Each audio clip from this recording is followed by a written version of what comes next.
Assalamualaikum warahmatullahi wabarakatuh. Pada kesempatan kali ini, Islam Fisabilillah akan membahas kisah jin yang masuk Islam karena mendengar lantunan Al-Quran. Tanpa berlama-lama kita langsung saja ke kisahnya. Dikisahkan ketika rombongan jin tengah melakukan perjalanan menuju Tihamah, sebuah kawasan di garis pantai Laut Merah Arab Saudi. Mereka berangkat dari tempat tinggal mereka di Nasibain, sebuah wilayah yang terkenal sebagai tempat tinggal para jin. Lokasinya di sekitar perbatasan antara Irak dan Suriah. Di antara rombongan tersebut, terdapat jin yang berperan sebagai juru dakwah mereka. Entah apa tujuan perjalanan mereka, dalam satu riwayat dikatakan mereka sekedar melakukan safar, sebagian lain mengatakan mereka terbiasa melakukan perjalanan seperti halnya manusia. Pendapat yang lainnya mengatakan, mereka mencari tahu siapa yang telah menutup rahasia langit.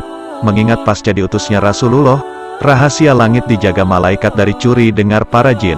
Tetapi apapun tujuan mereka, perjalanan tersebut menjadi sejarah besar bagi kaum jin. Dalam satu riwayat dikatakan jumlah rombongan mereka 9 jin. Riwayat lain mengatakan hanya 7 jin dalam rombongan tersebut.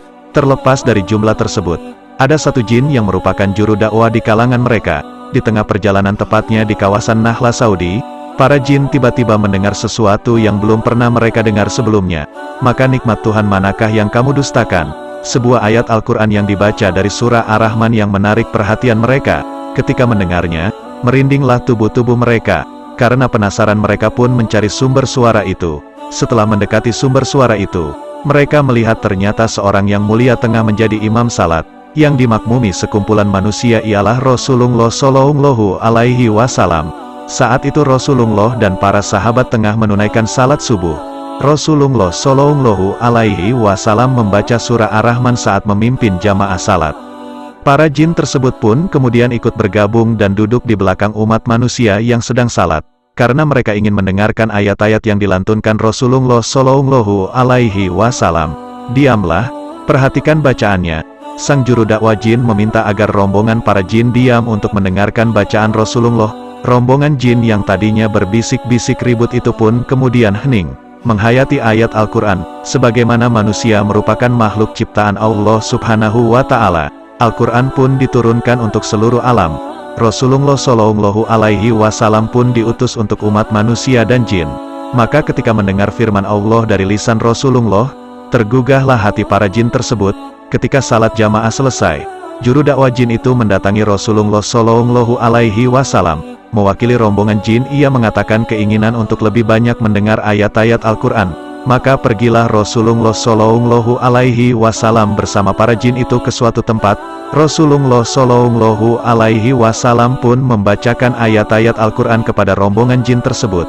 Sang juru dakwah jin itu juga berdialog dengan Rasulullah, dan ia belajar Islam langsung dari Rasulullah. Hingga kemudian sang juru dakwah jin itu menyatakan ingin memeluk agama Islam. Bahkan semua rombongan jin tersebut pun akhirnya menyatakan ingin memeluk Islam. Maka mereka para jin itu pun langsung bersyahadat dengan bimbingan Rasulullah Shallallahu Alaihi Wasallam. Mereka pun resmi menjadi muslimin dan berbaiat kepada Rasulullah. Masuk Islamnya para jin itu terjadi di sebuah masjid di Mala, dekat kompleks pemakaman muslimin di Mekah. Bahkan hingga kini masjid tersebut masih berdiri dan dinamakan Masjid Al-Jin. Di dalam satu riwayat dikatakan masjid itu dinamakan Masjid Jin, karena di sanalah dahulu Nabi Muhammad Shallallahu Alaihi Wasallam menulis surat kepada Ibnu Mas'ud ketika menerima rombongan jin yang ingin membayat Rasulullah Shallallahu Alaihi Wasallam. Setelah sebelumnya mereka pernah bertemu dengan Nabi di Nakhla dalam perjalanan pulang dari Taif pada tahun ke-10 kenabian. Maka setelah masuk Islam pulanglah para jin itu ke tempat asal mereka. Juru dakwah jin yang langsung belajar dari Rasulullah Shallallahu Alaihi Wasallam kemudian memulai dakwahnya. Wahai kaumku, sungguh kami telah mendengar bacaan yang menakjubkan. Bacaan itu menuntun ke jalan yang lurus, dan di sanalah kami beriman dan kami tidak akan pernah mempersekutukan sesuatu pun dengan Tuhan kami, ujarnya di hadapan para jin. Maka gemparlah dunia jin. Dakwah Islam pun mulai tersebar di dunia jin.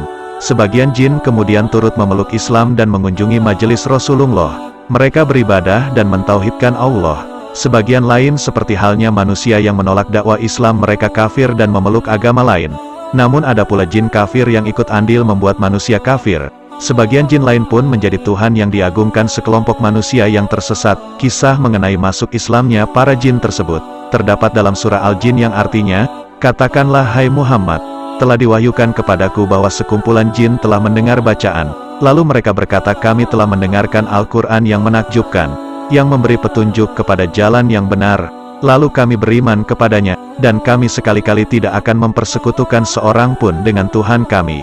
Quran Surah Al-Jin ayat 1 dan 2. Ibnu Mas'ud menyatakan dirinya ikut menyaksikan malam turunnya ayat jin itu. Rasulullah Shallallahu Alaihi Wasallam bersabda, aku didatangi juru dakwah dari kalangan jin. Lalu kami pergi bersamanya dan aku bacakan Al-Quran kepada mereka. Menurut para ulama, sekelompok jin yang mendengarkan Al-Quran dari Rasulullah Shallallahu Alaihi Wasallam adalah golongan jin yang pertama kali masuk Islam, dan menerima ajaran Rasulullah Shallallahu Alaihi Wasallam. Dalam kitab tafsir Al-Qurtubi, disebutkan bahwa menurut Imam Al-Suhaili, bahwa sekelompok jin tersebut berjumlah 7, mereka awalnya beragama Yahudi kemudian memeluk Islam.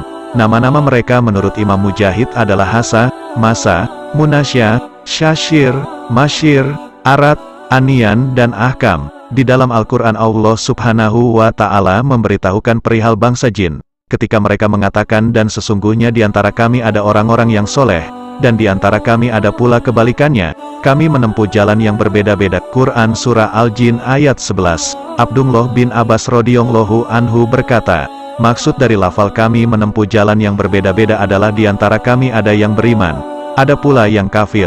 Ibnu Taimiyah berkata, maksud dari kami menempuh jalan yang berbeda-beda adalah berbagai mazhab yang berbeda-beda, dan ada yang muslim ada juga yang kafir. Wallahu a'lam bishawab. Alhamdulillah saudara seiman, semoga kisah ini dapat menambah ilmu dan menambah ketakwaan kita kepada Allah Subhanahu wa Ta'ala. Assalamualaikum warahmatullahi wabarakatuh.